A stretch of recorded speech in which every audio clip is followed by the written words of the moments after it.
Hey everyone, welcome to our live broadcast. We are live on YouTube and Facebook. That's 2 nights in a row, so that's a lucky break for us.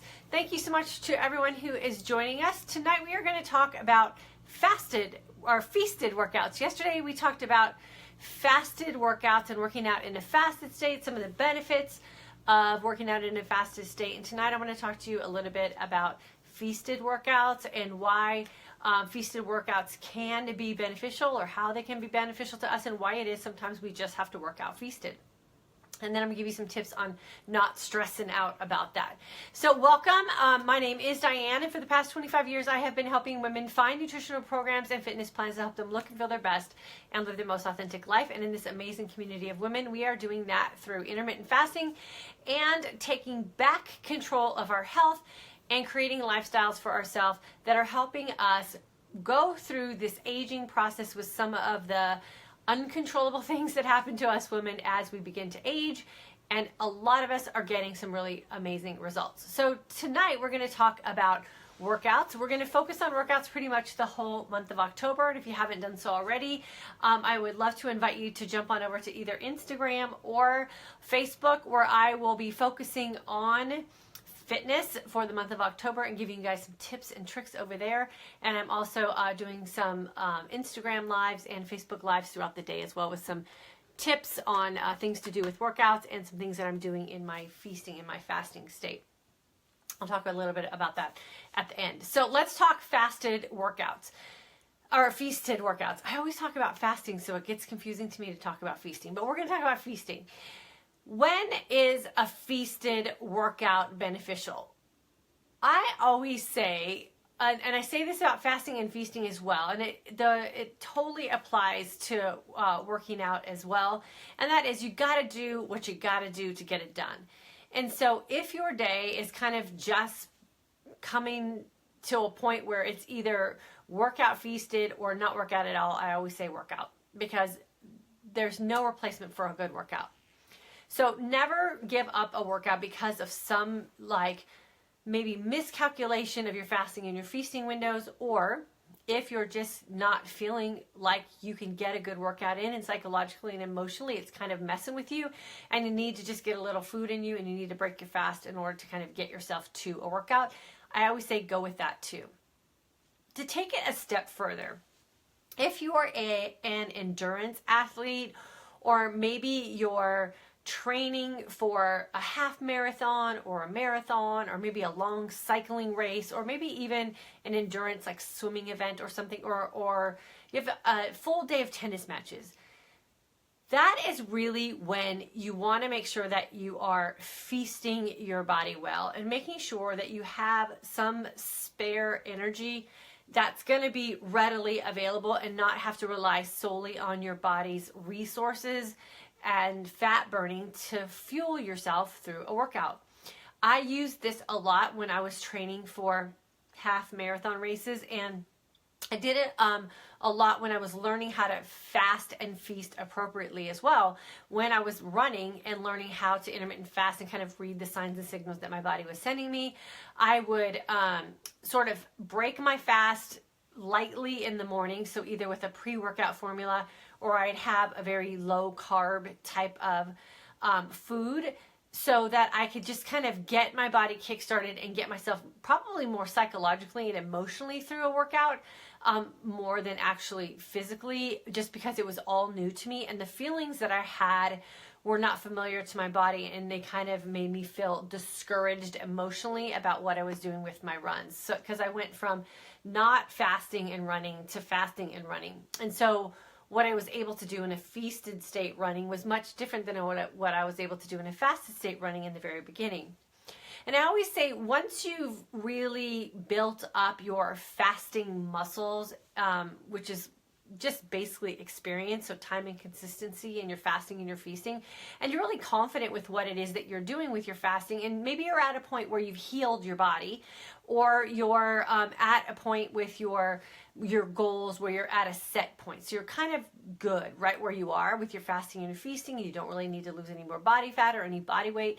That's when I say you can be a little bit more loose about what it is you're doing in your fasting and your feasting windows in regards to working out. And you can actually incorporate some things right before a workout to kind of help you push your body to sort of the next level, so to speak. And so I'm getting ready to get to that point myself with my workouts, where I'm going to start building in some longer runs and really try to work on some speed work. And I know that I'm not going to be able to do that and get the kind of performance out of my body that I would like to have in a truly fasted state or at the end of my fasting window. And so what I will be doing is incorporating probably some sort of supplementation, like a pre-workout kind of thing, or having a light meal right before I work out so that I can sustain the energy that I need for a longer duration workout. Remember, we talked last night about the benefits of a fasted state workout, especially in cardio or HIIT type of training, and the fact that you get so much in benefit in regard to the human growth hormone production, the fat burning that you get with your body, and how effective and efficient that is when you're in a fasted state, so that you can do shorter, high intensity type of workouts and you can get some pretty amazing results. But when you're in a longer duration workout, so what I like to do when I'm doing my longer runs and kind of building distance is work out for an hour to an hour and a half. In order for me to sustain the energy level that I need and really be able to focus on my form and improving what it is that I want to do in my performance, I will need some sort of energy that's readily available for me. Now, again, this is just me and through my own personal experience with what I've been doing with working out and fasting and feasting. If you're the type of body that can do an endurance type of exercise or workout for more than 30 to 45 minutes in a fasted state, and you find that you're totally energized and psychologically and emotionally you can handle it, then I say there's no need to necessarily feast yourself. What I do like to emphasize in a feasted workout state is make sure that whatever it is you're taking in to fuel your body through a longer duration or higher intensity workout over a longer period of time, is that know what it is that you're putting in your body and why. So many times, especially us women, we get kind of pulled into a lot of these pre-workout type of things without really understanding exactly what's in them and what they're supposed to be doing for us. So make sure that if you are going to start incorporating some things to be feasted when you're working out, that you do your research and you truly understand what it is that you're putting in your body and why it is you're putting it in your body. And then again, listen to those signs and signals that your body is sending you and making sure that what you're doing is actually what you're wanting to feel, or you're actually getting the result that you're looking for, and you're not just doing something because everyone else is doing it or because so-and-so said that it was something you're supposed to be doing. Make sure you understand it for yourself personally so that you don't end up disappointing yourself in the end. And oftentimes, if you're going to do something in a feasted state with a workout and it's supplementation-wise, then you're probably spending some money on that, and you want to make sure that you're going to get what you're looking for as far as what you're going to be putting in your body. So I always just say do your research and then understand why it is you would want to be in a feasted state when you're going to be doing a certain type of exercise. And oftentimes it's just more a duration type of thing, that you're going to be working out for a longer period of time, and so you're going to have some sort of fuel that you can pull from, especially if you are at your goal weight, or you're kind of at that point with your fasting and feasting that you're so efficient at it that your body just knows how to go from fat burner to sugar burner. No Another, sound on YouTube. What's that? No sound on YouTube. Oh, really? Hold on just a second, Facebook. I guess there's no sound on YouTube. Can you guys hear me on YouTube? Let me see. You lost audio. Had to jump over to Facebook. Okay. So, so if there's no audio on YouTube, I'll just let it keep rolling there. And then if you guys can jump over to Facebook, that'd be awesome. Okay, so where was I? Oh, the other thing about working out in a feasted state when you're new to intermittent fasting, and we're working on this right now in our alumni course, and we talked about it a little bit today in a live video that we did, and that is make sure that you're comfortable with your food story. If you're going to start implementing feasted workouts, make sure that you're emotionally and psychologically ready for what's going to happen to your body if, let's say, your body doesn't respond to a feasted workout. What we don't want to create is any, bouts of regret or guilt or any of those things associated with feasting and then not getting your desired result. So I would say just make sure that you're good with what it is you have going on with your relationship with food so that you're going to make very conscious decisions when you do start to feast if you're going to incorporate that with your workouts. And like I said, over the next month or so, I'm going to be incorporating some feasted workouts because I'm building up some mileage as far as running and the type of workouts that I'm doing. And so right now I'm fine because I'm still doing like 30 to 40 to 15-minute workouts. On the bike, I usually don't add a feasted workout because I'm sitting down and I feel much more confident psychologically and emotionally. But when I'm running and I'm away from home, and I'm going to be running for more than probably 4 or 5 miles, I'm getting to 6th and 7th and 8th mile, then I do want to make sure that I have some sort of feast in my body just to sustain the duration that I'm doing. So again, it's all up to you. This is just my personal experience with my own body and what I have been doing with working out. And so if you're kind of not sure whether you should feast or you should fast, I would say experiment a little bit and just, again, know when you're putting something in your body, understand why it is you're putting in your body and what the benefit of it is going to be for you. Give it a little test run. If you don't like the results that you're getting, then I say ditch that, maybe go back to some fasted workouts, recoup what it is you're looking for, and then maybe try something else or a different mode of fueling your body.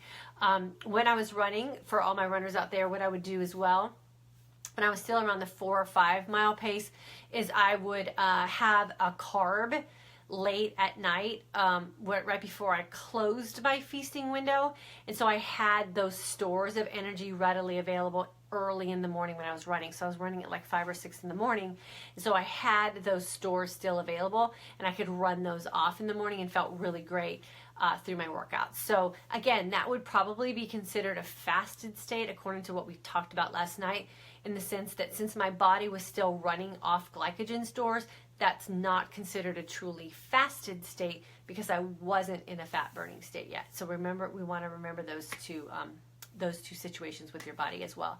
And everything is just sort of a test run. Test some things out for a week or so, see how your body responds. And if it doesn't respond well, then you just tweak a couple things until you get it fine-tuned to what your body and your body systems need as far as food and fuel and workouts, and whether you respond better in a fasted state or a feasted state. The biggest thing I want you guys to understand is there should be no guilt associated with it at all. You are working out, which is a really great thing for your body. You're hopefully feasting well, which is another great thing for your body system and your overall health. And you've probably working in some sort of fast with it as well. All three of those things are amazing things to do and great opportunities for your body to heal and improve. So just make sure that you're fasting long, feasting well, and doing exercise that's appropriate for you and your lifestyle and the results that you need. And then there should be no guilt or anything associated with those actions because they're all great. If you start to feel like you're feeling guilty or you shouldn't be doing something, then I always say you want to go back and maybe do a little bit more research and figure out what it is that you're doing and why you're feeling that way. Okay, so that's that for tonight. I get a lot of questions about fasted and feasted states. So everything's very personalized. Everything's geared toward your body system. Every body system is different. Definitely don't take one person's advice. Do research for yourself. Figure out what works best for you and your body and get you the best results. And then that's what works for you. There's no right or wrong way to do it. Okay, we are going to announce the 5 winners for the free consult call for this new month's students. So remember, we start a new course for intermittent fasting for today's aging woman every Saturday. So if you'd like to jump in with us, registration is open for the course that starts this Saturday. And every week we pick 5 women who've registered for our course, and they are winners of a free 30-minute consultation call with me. So it's a one-on-one call. We do it at about the 3rd week. So you're pretty experienced with your fasting and your feasting. And at that point, we just tweak anything that you need to tweak to make sure that you are getting the desired results that you're looking for.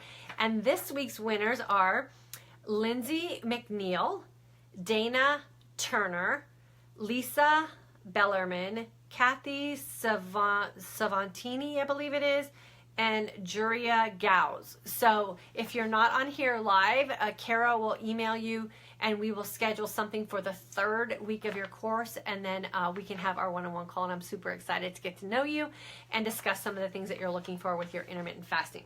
So that's that. Remember, every week we pick 5 students that will win a free 30-minute consult call, and that is a $50 call. So it's a great thing to be in the running for. So get yourself registered, and who knows, maybe you'll be one of the winners. Second thing I wanted to talk about tonight, and I'm super excited about, I talked about it a little bit last night, but I reached out to Team Rubicon today and left them a message and let them know that we had raised some money that we would like to donate to the Hurricane Harvey relief efforts down in Houston, Texas. And Brian, the big kahuna at Team Rubicon, returned my call, and he was totally impressed with what we have done here as a community of amazing women, and has invited myself and my family, and we're taking Kara and her family as well, to a special fundraiser that they're having here in our area on November 2nd, and they are having Intermittent Fasting for Today's Aging Woman be a sponsor for their event on November 2nd. I told them all about you guys. He thinks that what we did was totally amazing. He said it's the best fundraising story he has ever heard. He's super impressed with our community of women and what we've been able to do. Even if you did not register for a course in September, you've registered for a course in April or May or March or June or July or whatever, you participated in this effort for us to raise money because you have paved the way for us to be here today with this successful course that we're having and all the opportunities we have to help so many women change their lives and improve their health with what we're doing here with intermittent fasting. So everyone wins on this one, and Team Rubicon is super grateful for us, and they're super thankful for what it is that we are going to be able to donate to their cause. He promised me that 100% of our efforts will go to the Houston relief efforts for Hurricane Harvey, and he's super excited for us to possibly do some work with them down the road. So I'm proud as a veteran, because Team Rubicon is a group of veterans. So as a veteran of the United States Air Force, I'm super proud. I know there's some other women who are in our organization and our community here who are also veterans. So be proud of that and be very proud of what it is that we're able to do. $7,300 is no joke to be able to donate to an organization, and they know that, and they're very appreciative of it, and they're super proud of us, and I'm super proud of you guys as well. So thank you for allowing me to have an opportunity to be able to do something good with what it is that we're doing here as a community. I am beyond proud, and my family's super proud, and we couldn't do it without you guys. So thank you so much. So that is that announcement. Our alumni group is up and running, and we're super excited for you guys as well. Get yourself registered in a course. There is no reason to suffer any longer with health issues or frustrating weight issues or not knowing what it is that you're supposed to do with your food these days or your exercise. What we do is a simple group, 30 days with like-minded women, where we teach you how to learn how to think for yourself when it comes to nutrition and fitness, and how to run your life around food. And I think that you'll do great. If you've been hanging out here and watching us, then the course is exactly what you're going to need. So super excited to be working with all you ladies. Let me see who we got here tonight. I think YouTube came back. I'm not sure, but I'll come over here to Facebook first. Janet, hello from Nevada. Linda from Colorado, welcome. Brandy from Tennessee. Claire is here. Renee, no audio here. I hope you guys got audio now. What is up with social media these days? Oh my goodness. Renee, Yvonne, I can hear you here on Facebook. Okay, cool. Thanks for the link. Deborah, hello. Diane from Colorado. Nice to have you. Gwen, not loading for me on Facebook. Oh, shoot.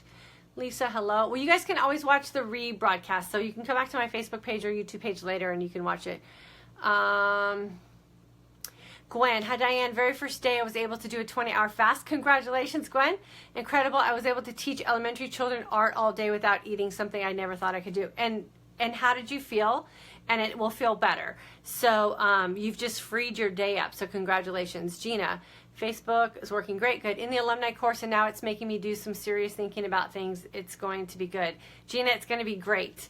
I can hear you. Okay, cool. You can hear me? Okay, cool. So I guess YouTube's back up. Deborah, I can see the vids from Instagram. How can I see the vids from Instagram? Okay, so you have to go to my Instagram and you have to follow me, and then you have to click get notifications. And then there's a little circle that comes at the top of your Instagram feed, and it will say, there'll be a circle around it. You just click on it and there's Instagram stories. But I'm also posting them to Facebook. So if you like me, I think it's my personal page on Facebook, or just follow me there, you can get the same story. I'm just doubling them up so my friends who don't want to be on Instagram can see everything on Facebook.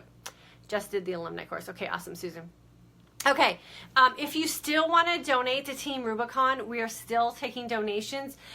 Kara can post the link, or you can just email us and we'll let you know. I'm going to talk to Brian at Team Rubicon and see if there's some other things that we can do to kind of help that organization. I think they're just fantastic people. They're doing great things for so many different people and so many different ways of life. And I'm just super proud that we're a part of it and we can do some good things for them. So we're going to get our creative minds thinking and think of some things that we can do to further helping